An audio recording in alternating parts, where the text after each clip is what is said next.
வேளாங்கண்ணிக்கு சென்றுவிட்டு திரும்பிய போது சுற்றுலா பஸ் கவிழ்ந்த விபத்தில் குமரியை சேர்ந்தவர் பலி.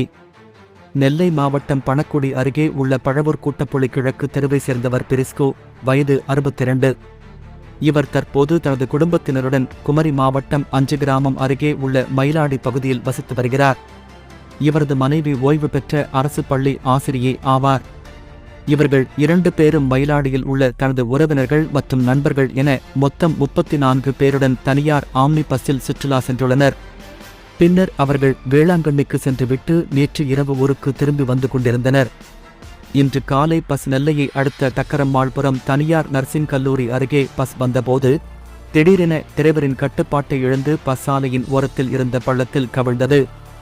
இந்த விபத்தில் பிரிஸ்கோ பஸ்ஸில் இருந்து வெளியே தூக்கி வீசப்பட்டார். அப்போது பஸ் அவர் மீது கவிழ்ந்தது. இதில் உடல் நசுங்கி அவர் சம்பவ இடத்திலேயே பரிதாபமாக இறந்தார்.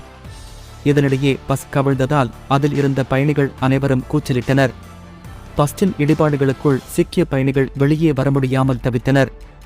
உடனடியாக தீயணைப்பு போலீசார் சம்பவ இடத்திற்கு வந்து பஸ்ஸின் பாகங்களை கியாஸ் வெல்டிங் மூலமாக வெட்டி எடுத்து அதன் வழியாக பயணிகளை ஒவ்வொருவராக மீட்டனர். இந்த விபத்தில் சுமார் 12 பேருக்கு படுகாயமும் 20க்கும் மேற்பட்டவர்களுக்கு லேசான காயமும் ஏற்பட்டது. இதனிடையே கவிழ்ந்த பஸ் கிரேன் மூலமாக பள்ளத்தில் இருந்து மீட்டு வெளியே கொண்டு வரப்பட்டது. இதனிடையே தூக்க கலக்கத்தில் விபத்தை ஏற்படுத்திய ஆம்னி பஸ் டிரைவர் அங்கிருந்து தப்பி ஓடிவிட்டார். தொடர்ந்து இந்த விபத்து தொடர்பாக நெல்லை மாநகர போக்குவரத்து புலனாய்வு பிரிவு போலீசார் வழக்கு பதிவு செய்து விசாரணை நடத்தி வருகின்றனர்.